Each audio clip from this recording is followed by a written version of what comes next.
Okay. All right. Should be able to hear me. I think I can hear you. We are all good. Okay. So I'm gonna just do like a quick intro. I'll intro you, intro like the pod, everything like that, and then we can kind of go forward from there. This will be a very casual conversation. The show is called The Frequency, and so I pretty much like to know about what cultivated the frequency that ended up manifesting into you being everything that you are. That's something that's very important to me in terms of just like frequencies, how you think, how you feel, what you do, your actions, all that type of stuff is like it's at my core, like what I care about, what I try to push out to the world. So I try to hear that from other people who I think have frequencies that are similar or aligned to me in some way, shape, or form. So that's kind of like the basis, overview synopsis of what we got going on here. Um, All right. but yeah, okay, let me just turn you up maybe if I can a little bit.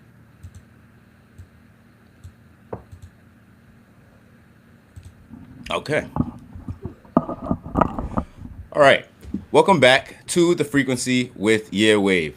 It is a very special day today and a very special episode. We got history in the building today. I'm joined by a very, very, very special guest. If you're tapped in at all to the baseball, softball, content, social media landscape, then you know exactly who is here today. We have a legend on the softball field, accolades speak for themselves. Over 200 starts at LSU, top three finishes in runs, triples, walks, stolen bases, the seventh overall draft pick in the NPF draft. In 2016, became the first ever woman to win a Gold Glove, the Rawlings Gold Glove Award that your favorite baseball players have won. Yes, she has won this award as well. More recently, you may have seen her on Saturdays as the host of Play Ball on MLB Network, which is where I have seen you, of course, or on the Reach TV network, or on her own podcast, Dropping Diamonds podcast, which is currently on a tour around the country right now.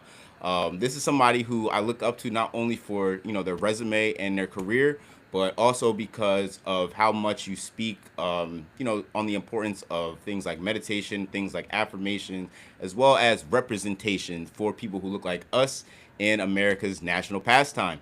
This is the Yonsei of softball, AJ Andrews in the building, ladies and gentlemen. Yes, yes, yes. Clap it Yes, up, what clap it an up, clap it up, intro clap it that up. was. Loves it. Need you Thank you. everywhere, Yeah, I had to, bro. my journalism background, it kind of shows a little bit when I get to do these things. So I like writing and stuff. So that Love is that. exciting for me. But I'm excited for you to be here. Thank you so much for agreeing to, be on the frequency. Of course. Thanks for having me. No problem. No problem.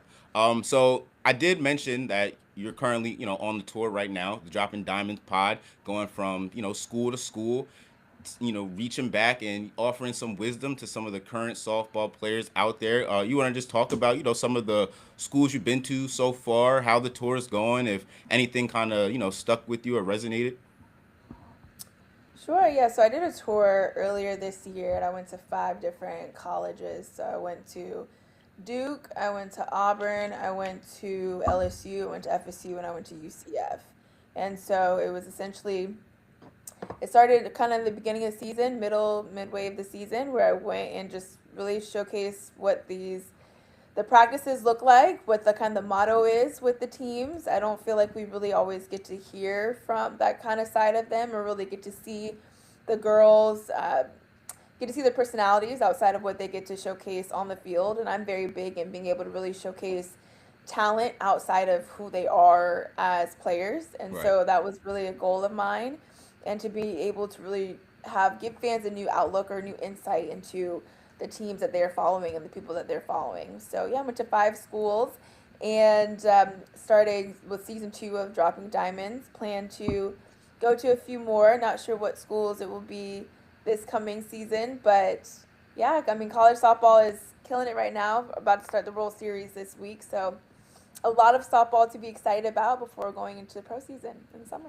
I'm not gonna lie, I did not know that it was as big of a thing, or like as every time I go on ESPN now or ESPN2, there's literally softball playing every single time I go to watch one of those channels. Because like at work, we can Yeah. watch the little channels while we're editing and stuff. But every single time there's some softball that's on.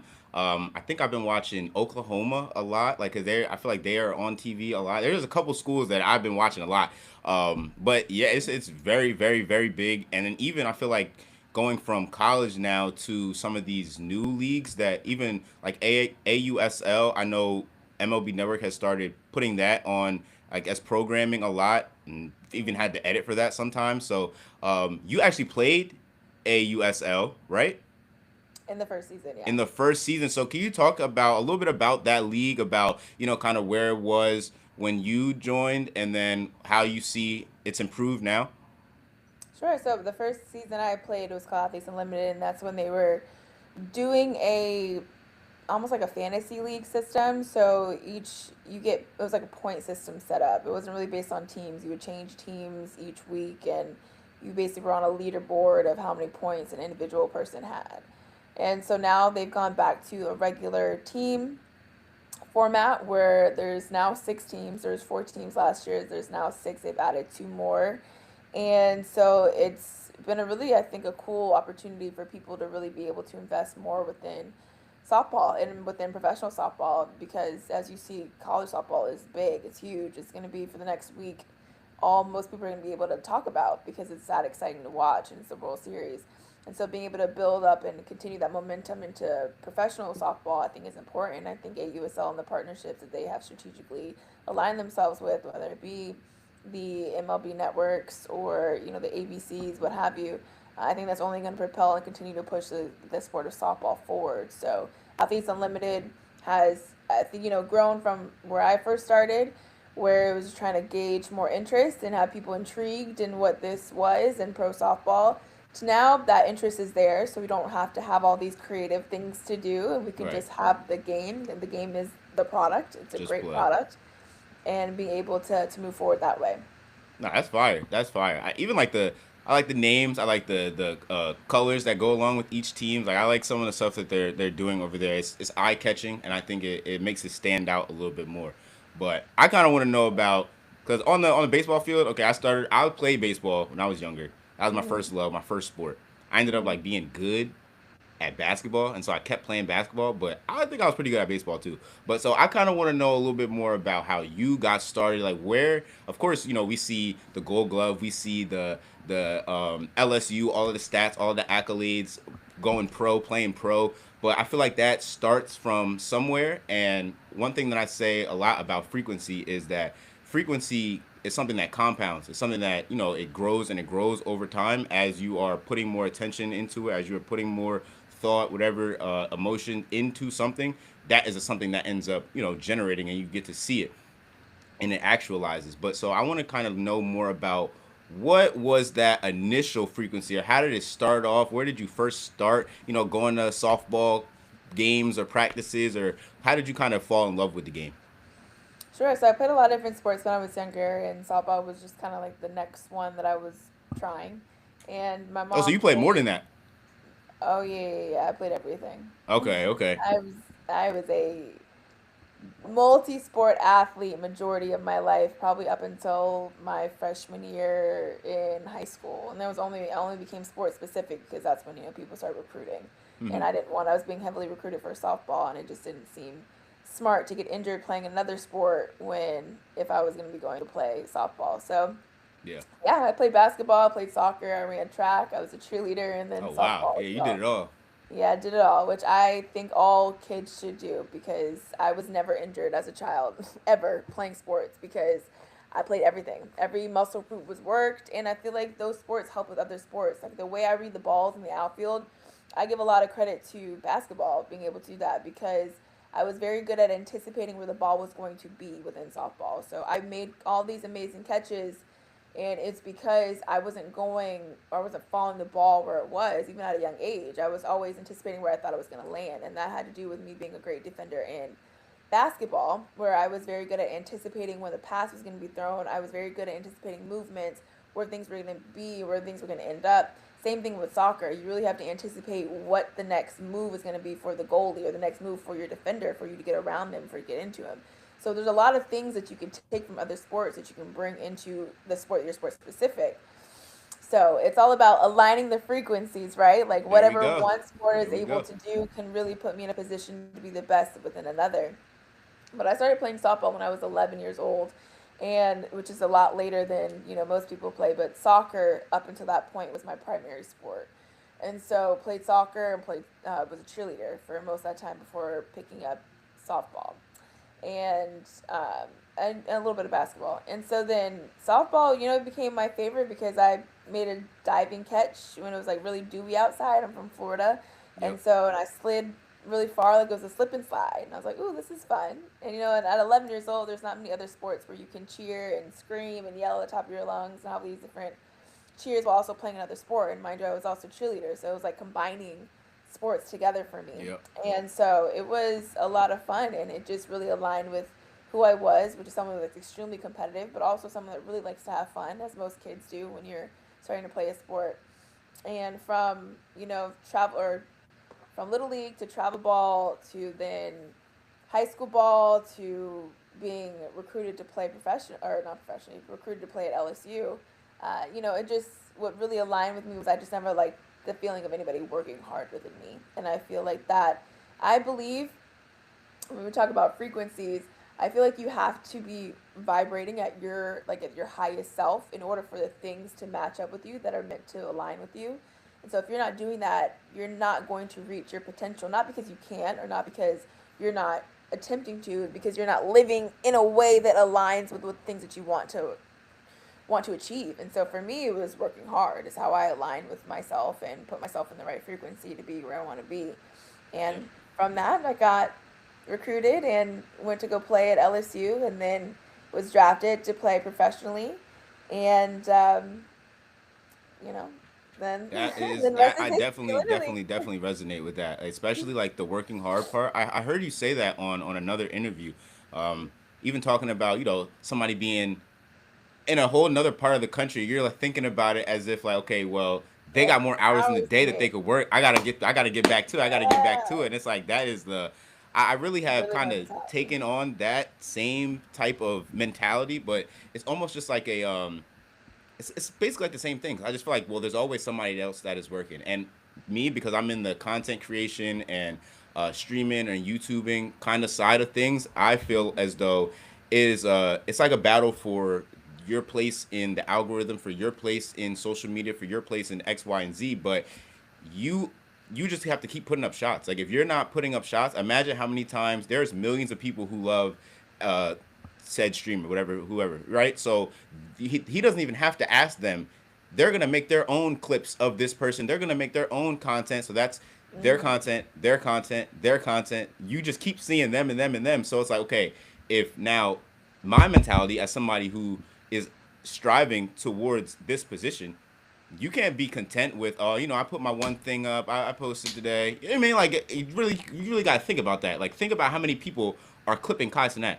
Now nobody's clipping you, so like, it's never gonna. You gotta work it. You gotta work it. You gotta work it. And that's kind of the philosophy that I take. And it's almost like I don't work because I'm aiming to get somewhere. I work because this is the workflow and the output result of somebody who is on that level. They would be doing all that. Like they would be working that hard. They would be doing all of these things. So it's like I kind of just I kind of view myself like I'm there. So what are the actions? What are the thoughts? What are the emotions? Like what does that person do and how do they live? And if you start, and the more you start living there, and the more you start living in that, then eventually this turns into that. So that's kind of all. It's all like the same thing. It's all the same thing. But we have similar but different paths. So my sports career stopped in high school when I was playing basketball. My junior year, I did not make the team anymore. I've been playing all the way up until this time. My junior year, it was kind of a abrupt ending. That chapter just closed just like this. So now it's like, okay, where do I go from here? But it's not like really where do I go. It was just almost like, okay, I'm gonna just full go into this content creation, broadcasting. That's what I've been doing that simultaneously with sports the whole time. But sports no longer available to me to pursue the way I want to. Okay, now let's just lock in with this. And so I also heard you say that how you kind of got into broadcasting and how you kind of um, even got the idea for it was, just by like a nudge, somebody like, hey, you ever think about doing this? I think you'd be a good fit for it. Maybe you should try to do some things like that. And so I would like you to, go a little bit more into that story because I'll share mine after, but it's almost pretty similar. Yeah, so I've always liked film and being on camera and doing different things. I never thought of it as a career until my senior year in college when we were hosting the SEC tournament at LSU. And Jessica Mendoza, I was being interviewed for something, and she comes up to me after the interview and she said, "Have you ever thought about doing this as a career, like having conversations and being able to speak to the game?" And I said, "No, not really." She said, "Well, I think you'd be great at it. I think you should." And so to me, it kind of all just clicks in that moment because I've always in college I had a show called My Way with AJ. So And when I you was had a show, but you never had no thought of like, maybe I could like have a show for real. no, it was just fun. It was Well, just okay. fun. So, I mean, this is Yeah. before like content creation, right? Well, it's Like really like a you thing for had, real, right? yeah, I mean, you had YouTubes and things like that, but people were putting those things on for fun. I don't know that you were monetizing at that point on YouTube. Got You you. know what I mean? Got you. So it wasn't a thing. And so for me, it was like, yeah, no, this is just fun. I enjoy it. And then when I was in elementary school, whenever I had projects, I would always opt to make a video for it. So it was truly, I say it was like a serendipitous moment because it brought me back to the realization of, wow, this is what I love to do. What I've always loved to do. I just never thought of a career in it. And Right. so, yeah, to that point, it's sometimes it really is just that one person that helps nudge you, like you said, onto your path. Like you've always been walking side by side with it.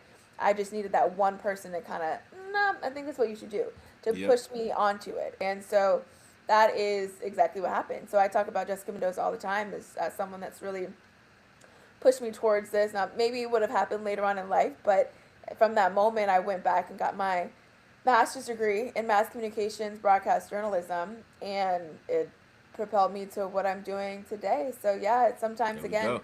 being in the right, I wouldn't say the right place at the right time, but I would say being aligned with what it is that you're supposed to be doing. You will encounter people that are supposed to be on your path that help you either nudge you further along on your path, put you on the right path, or help you off the path you weren't supposed to be on. I firmly believe that. I firmly believe every single person you meet. I don't believe in coincidences. I don't believe in Those do happenstance. I not believe exist. that things truly happen as they're supposed to happen. And I think that me being interviewed for whatever reason, and Jessica Mendoza being, she doesn't go to every SEC tournament, but she was at that one. Oh wow. Why? Because, she was, I believe it was something a part of our paths and of our alignment and frequencies where she was meant to say that to me. I And love that you so, keep yeah, mentioning frequency. That is amazing. That's awesome. But so my good for your story is podcast. almost similar. There we go. That's what I'm talking about. That's what I'm talking about. So I was at St. John's, and the majority of my time spent at St. John's, like I did some, we have a show called Sports Wire. Like we had, so I did the TV thing a little bit, but I was more so connected with the radio station. So that's music and interviewing artists and bringing artists to campus for our concert and doing X, Y, and Z and all these things. But I had the sports and everything in as just a part of my resume, a part of my background, and of course I'm knowledgeable about sports. I had sports broadcasting and sports journalism classes while I was at St. John's just because I really like doing this. And then I'm going to get my resume checked before the job fair, and this guy's like, "Hey, MLB Network's going to be at the job fair tomorrow. You ever think about going there?" And I was like, no. Like no, not really. I didn't even know that they were gonna be there. He was like, yeah, go check them out. You should definitely go check them out. And so I'm like, all right. At this time, I don't even watch baseball. Like I'm watching basketball and football, and those are like my main two sports. That's kind of like what Mm-hmm. I'm doing. But so then I go there, and I go there with a friend from my sports journalism class. But he's big into baseball. He's big Yankees guy. He knows everything, knows all the players, who's hitting what right now, and so he's goes and does his kind of interview thing first. And this guy at the job fair, he is the only person. MLB Network is the only station there that's virtually. Everybody else, there's face to face representation. You can shake somebody's hand. You can meet somebody. We're sitting down on a Zoom call. Like COVID is over by now. Like we're sitting down on a Zoom call, and it's like, okay, this is intimidating. So then I sit down, and I hear them talk about baseball. They have this great conversation. I'm like, oh, I have no idea what I'm about to say to this guy. Like I'm cooked. So, but then I just sit down, and he's like, well, what do you like to do? And I just tell him I like to edit. Like that's all I do. I was like, I've spent this entire summer editing. I've spent, before that, editing, whether it be for myself, whether it be for my friends, music videos, content, whatever it is. That's all I do. That's all I do. And I guess that resonated with him. And so then from there, we just ended up having a great conversation. He's like, well, I'm going to recommend you for this job. I'm like, wait, what? That was the most like wildest. I couldn't even have imagined that was going to happen. But it's the same thing, almost like what you're saying, like how that aligned and how that matched up. I ended up, going through round of interviews, another round of interviews, and now that was 2023, 2026. Here I am. I still work there, so it's like that was a crazy thing, an amazing thing. But that was kind of my start into my professional career outside of college. I thought I was going to be working in music, like at a radio station or somewhere. I had no idea, but I just thought that was a cool similarity. That how almost like a nudge from somebody ended up turning into something that almost like you could never even have imagined. Yeah, no, it's awesome when those moments happen. I was crazy. And then of course for me being there, Saturday mornings, of course, I see you all the time on the TV. So how did you get started with play ball and working there? I've been so my journey in broadcasting. I've done a lot of different things. So I've worked with players, not players alliance, but players. Gosh, I do a lot of Alliance. players stuff. I've worked with Uninterrupted. I've worked with Players Tribune. There we Mm. go. And that led me into my very first, I guess, syndicated TV opportunity was with ESPN, and it was a special for Black History Month where I spoke with Black women in sports and the differences that we experienced within our time as athletes and probably other individuals would. And so from then, I went on to be an in studio analyst with SEC Network for softball. And so I did that for 2 years, 2.5 years. And then in 2022 is when I started with MLB Network and with Play Ball. So I went in for an audition. And I think the audition was originally for a quick pitch, but they found another opportunity being that I play softball as well to be able to have the conversations that were necessary within play ball because play ball, yes, it's a recap show, but it's also a demo show. It's also a show where you can really learn how the players become successful. And I think that I was just kind of like the perfect fit. My background in media, while also my background in sports and in softball and baseball, it was just the perfect alignment to be the host for play ball. Yeah, it's a fire show. I even though it's kind of like tailored, I'm not gonna say tailored to for like a younger audience, which I mean it kind of is, but like I Yeah, feel it like is. that's one of the more entertaining shows that what I mean is there because just of maybe how it is designed, all that some of the other stuff to me it just seems like I'm not gonna get too much into that, but I definitely enjoy Play Ball Live. Really enjoyed that show, so Yeah. you've I'm not the done a great host of it job. anymore, but I appreciate you watching when I was the Oh, host. okay, yeah. Well, while you were up there, it was Yeah. very, very, very fun to watch. Um, what else do I want to talk about? I wanted to talk about. Okay, so I heard another interview clip. Someone asked you about non-negotiable for you, and your answer was meditation. So, where does that come from, and how once that you've implemented that into maybe like your daily regimen or your routine or whatever, how have you seen that like make a change in what you're doing? Meditation became really important for me probably around the same, probably in like 2020. No, it's like it became important for me like right before COVID. So Great time. I started doing a lot of that. Sorry. No, I said that's a great time Oh, for you to do that. it was before all the things happened. Yeah, Yeah. it was like before the world shut down. I started doing more with meditation, and it all kind of was spurred upon because of just something I was going through in life and really needed to align myself and understand myself a little bit better. And so I went to an actual spiritual healer because I was going through a really tough time and it felt like something that therapy wasn't going to fix.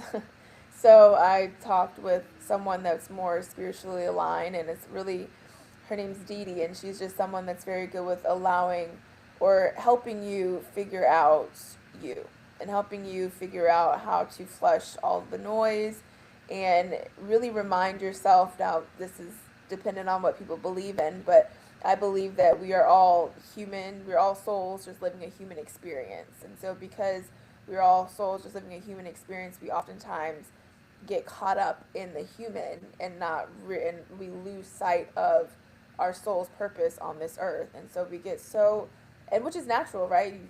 I'm only human. That was the point of coming down as a soul, to experience the human emotion of sadness, grief, excitement, joy, all these things. Imagine if you were this perfect entity up in the universe, and you experience nothing but just elation and joy all the time. If someone came to you and said, well, what if you could go down to earth and you could experience what it's like to fail but then succeed? You experience what it feels like to come back from being an underdog. You could feel what it feels like to love somebody more than anything. That sounds exciting, right? If I'm the soul that just gets experience just being all the time, and I'm told I can have all these different emotions and grow and become all these things, that sounds like something I'd probably want to do. And so as a Definitely. soul, you remember that you everything is happening for our soul, not to us. So everything's happening for the development, not to us as a human. But it's easy as a human to lose sight of that. And so Dee Dee was just someone that not only put that perspective in my mind and in my being, but allowed me the understanding of what meditation was, so that whenever I did come out of that thought process and back into my human, how I could put myself back into the soul's perspective. And so for me, I think that's important for, even if you don't believe in those things, meditation is an opportunity for you to really allow yourself to sit with your thoughts, and not allow them to control you, but to allow them to pass as they're supposed to, pass in and pass out. And once you begin to do that, people think meditation, you're supposed to just have an empty mind. And that's not the truth. Meditation is truly the opportunity for you to not necessarily control your mind, but to control your emotions throughout whatever is coming in and coming out of your mind. And so for me, the ability to learn that and to build upon it, I think that it only not only allows me to be more centered as a human, but it also allows me to be more enlightened as a soul, and it just allows me to move through life in a different way than maybe before. It also it builds me and puts me in alignment with the things that I want to manifest, because when There you we say go. you meditate on the things that you want or things that you don't want or things that you want to be, it puts you in a, as we keep talking about, a higher frequency to align with the things that are meant for you. I definitely agree, and resonate with all of that. As something that's like become a very essential practice for me, and I almost have like, so I mean, there's a variety of different practices that I may pull from on a day to day basis. Like one day I might want to meditate and just completely, I'm just trying to, sit and just sit and just sit and just do nothing. Like a lot of people ask me all the time, like, well, what am I supposed to do? Nothing. You know what I mean? Like just sit. It'll be okay. Your mind's gonna you're gonna come up with thoughts. It's gonna be here and here and here and here. It's cool. Just sit. But then another time I might want to script something, because I found that has done wonders for me. Like just writing things out from Mm-hmm. the present tense as if something has already taken place, but I'm writing it as if this is what has already happened. This has already taken place. That's another one.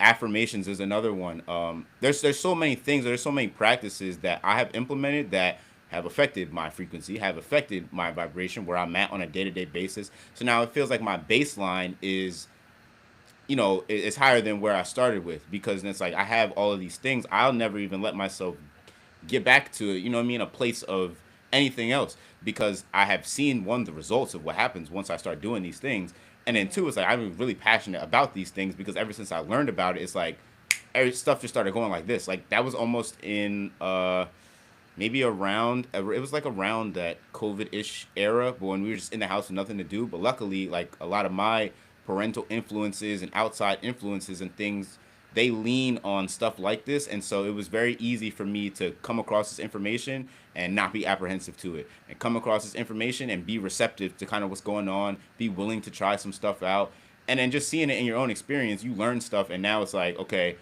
boom, this is how it goes. But it is a super duper important part of my life, just any of these techniques, because honestly it's like I view it as it's not really like the technique that I'm doing that is actually what matters. It's my belief in the technique that ends up mattering. And so we could be doing any of them, but I have the understanding and the belief of what happens when I do them, and I think that's what ends up making these things manifest. But I completely agree with everything that you said. I think that was awesome.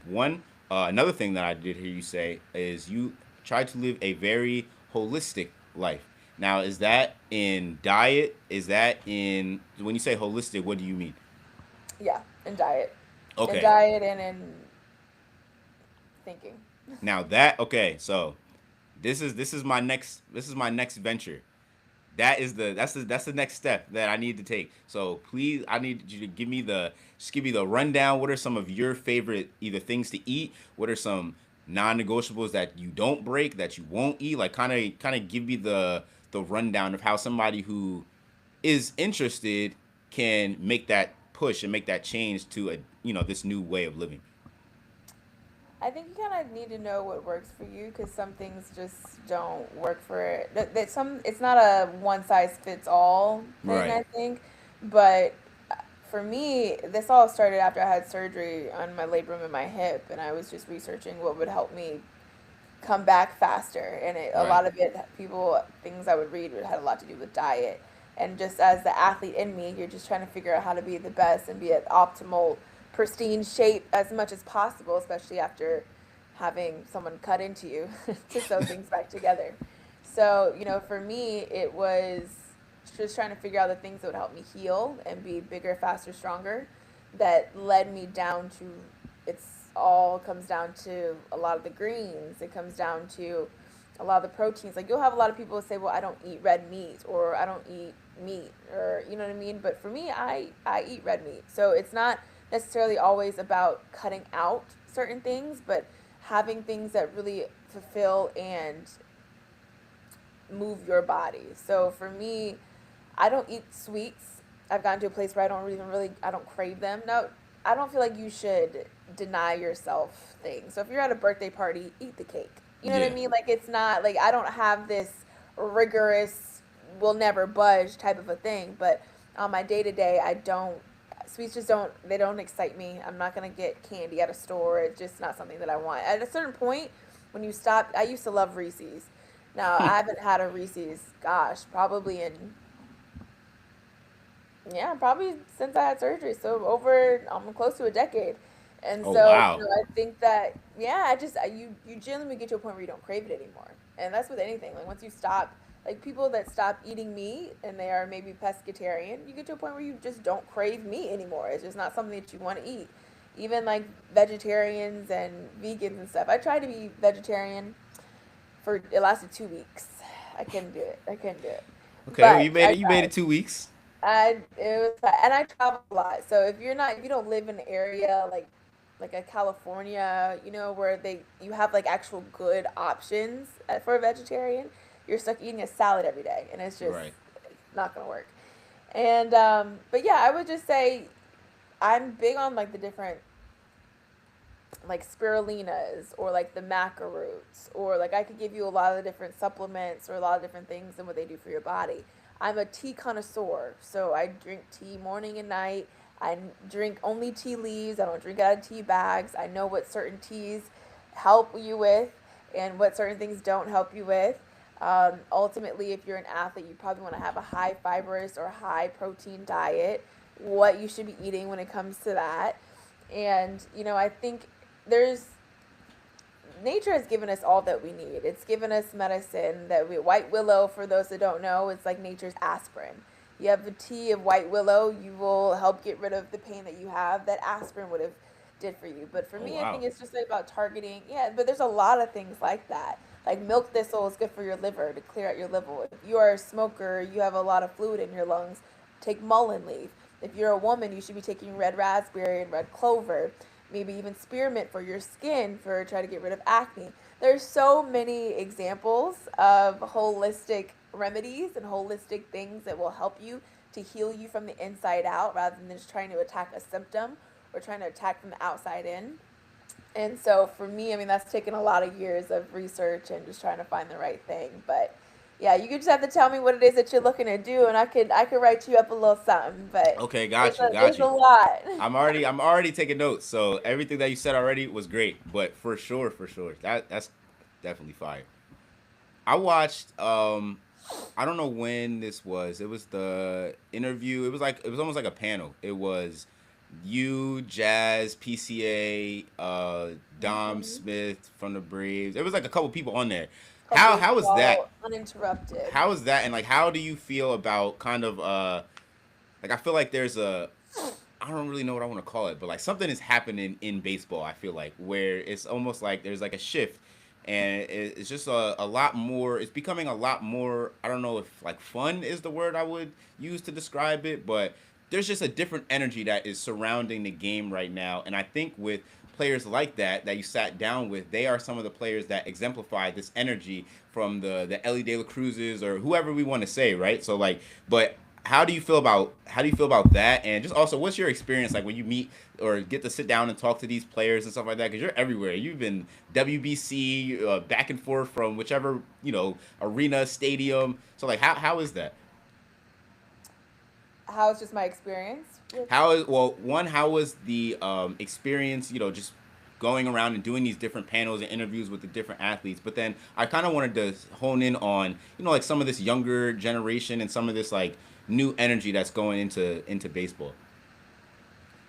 So my experience with just going around and talking to different athletes, it's fun. It's what I've studied. It's what I work for. But it's also, to me, when it comes down to being a journalist, I love being able to tell authentic stories, and I love being able to be in a space where the athletes or whoever it is I'm speaking with feel as if they're talking to a friend. I don't ever want you to feel like you're being interviewed by me, Right. right? Like, we're having an interview, sure, but I like to align the questions in a way in which you come out of that like, dang, that was a really great conversation, or dang, that was a really great.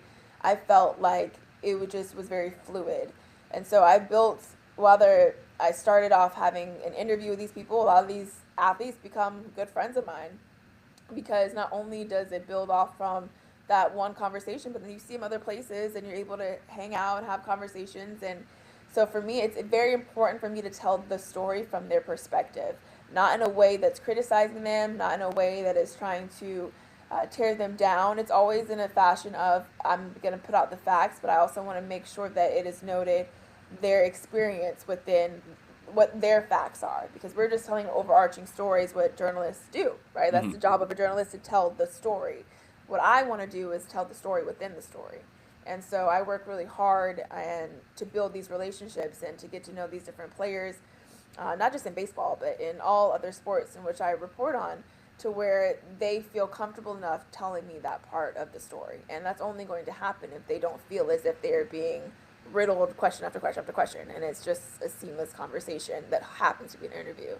And so from that, when you talk about like the different athletes like Jazz or PCA or Lawrence Butler or Oh, um, dog.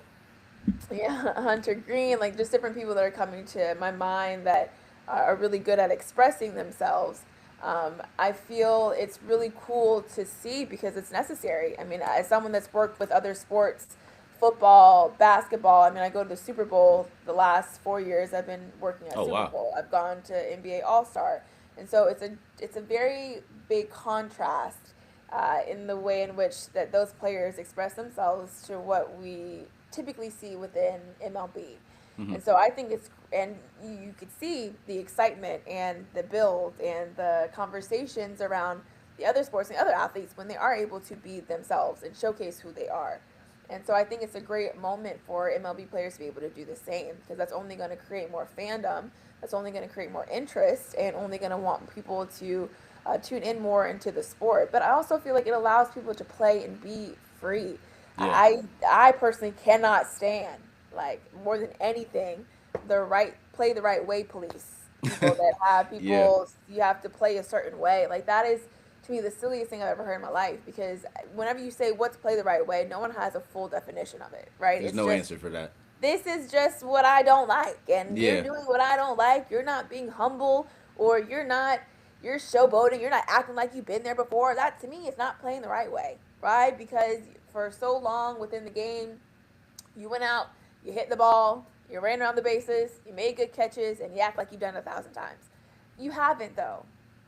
Like, no, you're allowed to, you should be passionate, you should be loud, you should be expressive in moments that haven't happened before. You should be able to act like they haven't happened before. They're cool. And so, I feel like there's more players, these younger generations are really coming up with that same belief and understanding that in order for me to play good, I have to feel good.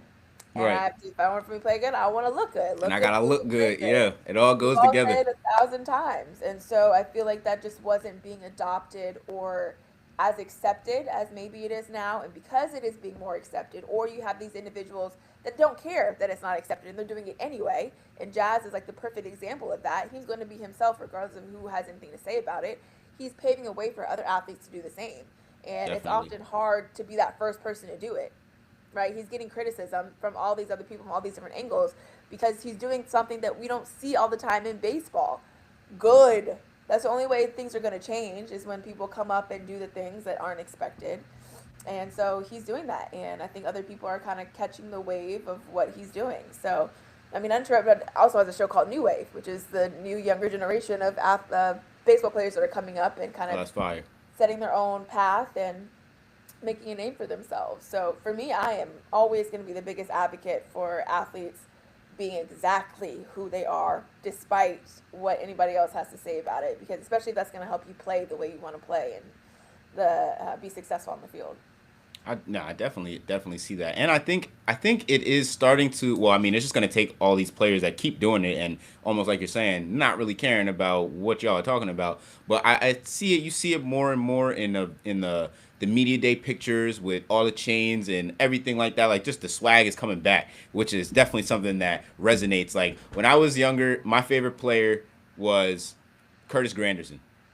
And Curtis Granderson played in the out. Like I kind of played all over, but normally I like being in center, running, diving, all of that type of stuff, which I would watch him do. Um, and then try to emulate that same thing when I'm on the field. But it even kind of goes deeper than that, just from me seeing somebody who was like, he is good as I don't know what, and he looked like me out there when I'm playing. I'm trying to do my pants with my socks, how he does his, you know what I mean? Like all of that type of stuff is super super important, and I think that representation definitely matters. And even you're somebody who has spoken to that in terms of people coming up to you like you're my favorite player. You know what I mean? And so I think as someone who has that, I'm glad like you definitely understand the responsibility and understand how important that is for kids coming up that are like us. But that's definitely I just want to say keep doing everything that you're doing because you're definitely an inspiration. I'm not a little girl softball player, and I'm still inspired by what you're doing and Oh, how the leaps and strides that you've made so far. I also am kind of entering into my journalism interview era now. So to hear you, kind of give some pointers and making the guests feel comfortable, making the guests feel like it's just a casual conversation. That was a mental note. I jotted that down, but you can let me know how I'm doing if so far what you think about my interviewing skills because I know I'm asking a lot of questions. I'm not trying to just be like question. I'm trying to like break it up with some conversation here and there to throw it back a little bit, but I don't know. I've done a lot, but I feel like they're normally in this format. But what would you say? I think you're doing well. I think you're Okay, doing cool. well. I Okay, think cool. you're That's all. making it That's all. We very just had to make sure. conversational. I think it's good. I think maybe if you do a little, like just set it up a little more, if that makes sense. Like if you're, so when you say, I heard you say this one thing, right? Hmm. Rather than just jump into it, maybe say, um, like what we talked about, a representation, right? You talked about Curtis. Like I liked how you did that, right? So you say Curtis Granderson was someone that I really looked up to, and I saw you interview when you in an interview and you were talking about how representation is important and how maybe state whatever it is I said, and like you Okay. talked about how the representation, which if I'm referring to the right video, is the moment where I said that I was her favorite player because she hadn't seen someone look like me, and its importance is that I was just there.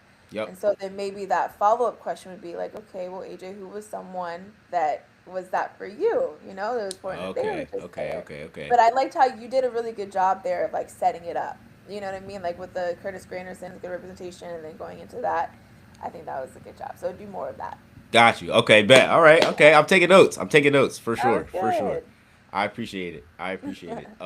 I definitely, don't want to keep you for too much longer. I definitely have gotten a lot of information. But maybe we'll do some quick hitters before we get out of here. You Okay, have any like sure. favorite athletes like right now that you're watching? Doesn't have to be, baseball or softball specific, but any current favorite athletes that you like watching or every night when they've got a game, you make sure to tune in? Taylor Townsend, tennis. Love watching her. It's my girl. Um, love watching. I mean, I'm watching softball, so we're gonna watch my sister Aaliyah Andrews compete Okay. always. I mean, the World Series is going on right now, so rooting for Texas Tech and Nyjah Kennedy. Um, Also rooting for Mississippi State. They're the underdogs right now, and they beat Oklahoma. They took down Goliath. So Oh, I that was think my team. yeah, That's my team. I was telling you, I was yeah, watching Oklahoma this year. Damn. they're out. It's like the Ah, first time damn. in Okay. 9 years, I think. Yep. So yeah, they're the dynasty will not be. They will not be able to win this year, but they are definitely a good team. That's not a bad pick. If you're like just starting to watch a softball, I'd be like yeah, watch OU. That's a good team to watch. But yeah, I would say those are probably my top right now. I feel like women's sports. That's just who I am really locked in on. Mm. I'm gonna really want to see like what the Dream is doing. Now that Angel Reese is up in there. Um, Once football season starts, the Eagles are kind of my team. I like to see what The they get done. Eagles. It is the Eagles. Oh my god. Yeah. So I do these I do like House of Highlights videos where it's like these debating fan videos. So I was actually a cast member for the Eagles hate episode, or like the one Eagles fan versus 10 Eagles haters episode. And that is just a lifelong thing. Like I grew up, all of my close friends are Eagles fans, but like my family's from North Jersey, so it's all Giants and Knicks, and it's all New York, You're a everything. Giants fan But I yes, still? it- it's a there's a lot of turmoil right now. We're not really sure what's going on. It's a Oh, you lot know going what's on. going on. It's a it's a lot going on the past week or two, but um, yeah, we got to see how that plays out.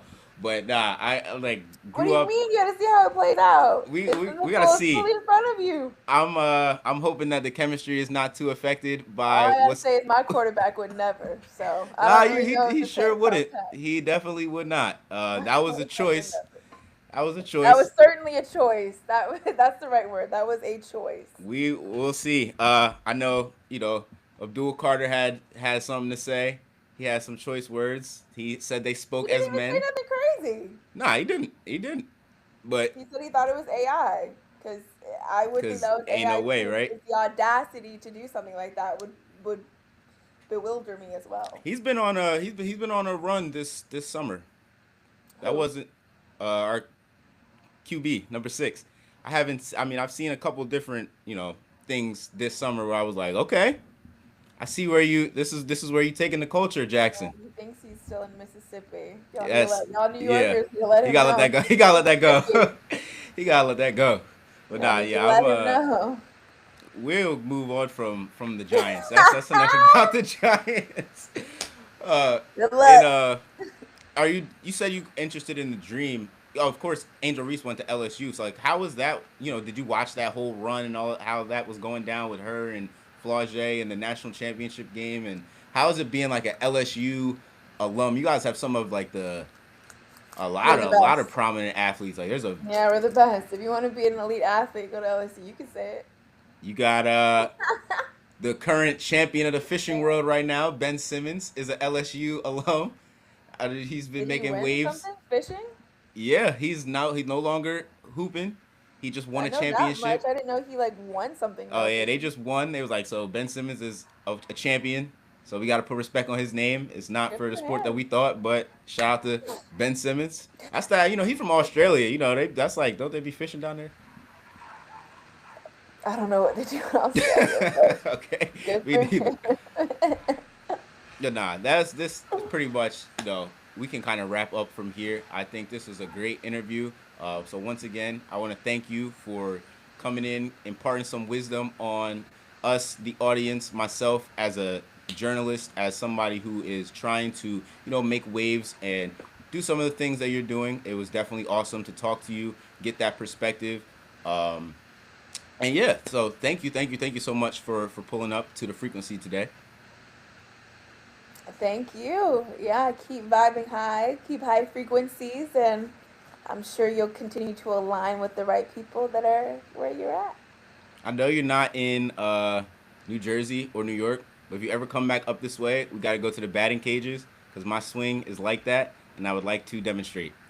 I can hit. We can put it Send me a 60. We can put video. it on whatever speed we want to put it on. I hit for I need to contact, see not for it power, first. not No, for I need power. to see it first. Send me a I got video. we got the footage. We got the footage. Okay, We've been show me. in 40 Studio 42 going crazy after the shift. That's Mm, wiffle ball, but still, I can switch it to the regular thing. I love it. But nah, thank you so much, AJ. I appreciate it. Of course, thank you. If you could, I'm gonna stop it. But then if you could just stay, I think you got to stay until like the upload process or something like that. But it shouldn't take that long. It uploads right